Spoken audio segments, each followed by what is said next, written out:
Hello everyone, আসসালামু আলাইকুম। আমার আজকের পর্বে তোমাদের সবাইকে স্বাগতম। আজকে আমি তোমাদের মিক্স আচার তৈরি করে দেখাবো। তবে কথা না বাড়িয়ে চলো এখন আমরা মূল রেসিপিতে চলে যাই। এখানে আমি কিছু আমড়া নিয়েছি।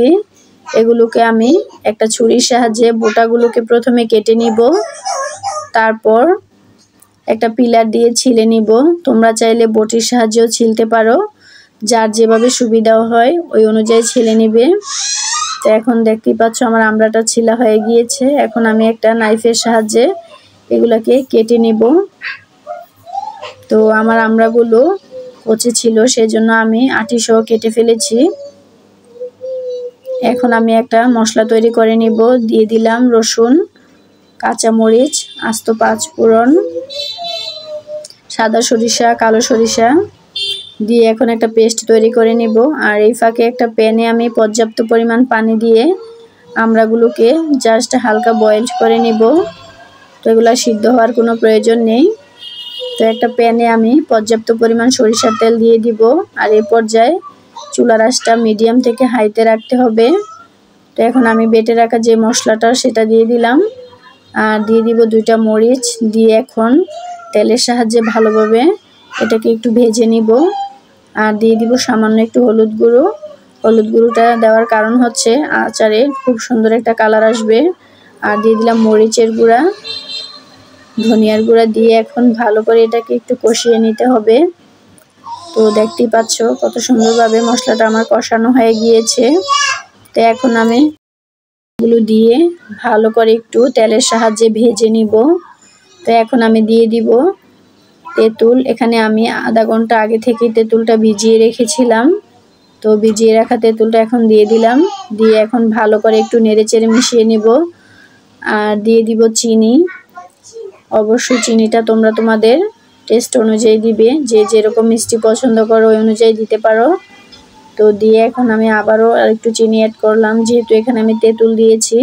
তো তেঁতুল এমনিতেই টক থাকে বেশি, তো সেজন্য চিনিটা একটু বেশি অ্যাড করতে হয়। আর এখানে আমি কাঁচা আমের ঝুরি আচার বানিয়েছিলাম, সেই আচারটা এখন অ্যাড করব। তো আমি এখানে 3টা উপকরণ অ্যাড করেছি, আম, আমড়া, তেঁতুল একসাথে। তো এখন ভালো করে একটু নেড়েচেড়ে ঢাকনা দিয়ে ডেকে কিছুক্ষণ রেখে দিব। তো দেখতেই পাচ্ছ কত সুন্দরভাবে তেলটা বেশি উঠেছে। তো এখন আমি দিয়ে দিব বিট লবণ। বিট লবণটা অবশ্যই বুঝে দিতে হবে। দিয়ে দিলাম চিলি ফ্লেক্স, কারণ বিট লবণ দিলে আচারের টেস্টটা অনেক বেড়ে যায়, সেজন্য চেষ্টা করবে নর্মাল লবণের চাইতে বিট লবণ দেওয়ার।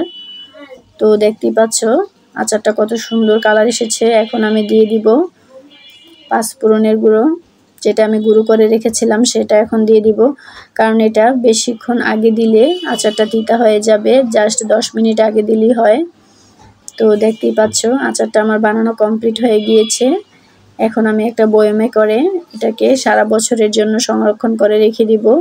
এখানে আমি কোনো ভিনেগার ইউজ করিনি, কারণ আমি আচারটা খুব ভালোভাবে জাল করেছি।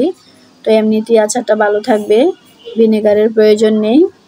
তো বছর জুড়ে আমার আচার এভাবেই ভালো থাকে। আমি কোনো আচারে ভিনেগার ইউজ করি না। তো আমি ফ্রিজ ছাড়াই আচারটা রাখবো, ইনশাল্লাহ আচারটা ভালো থাকবে 1 বছর পর্যন্ত। তো ভিডিওটা যদি তোমাদের কাছে ভালো লেগে থাকে অবশ্যই লাইক, কমেন্ট এবং শেয়ার করতে ভুলবে না। অবশ্যই আমার পেজের সাথে থাকবে। সবাই ভালো থাকবে, সুস্থ থাকবে, নিরাপদে থাকবে। আল্লাহ হাফেজ।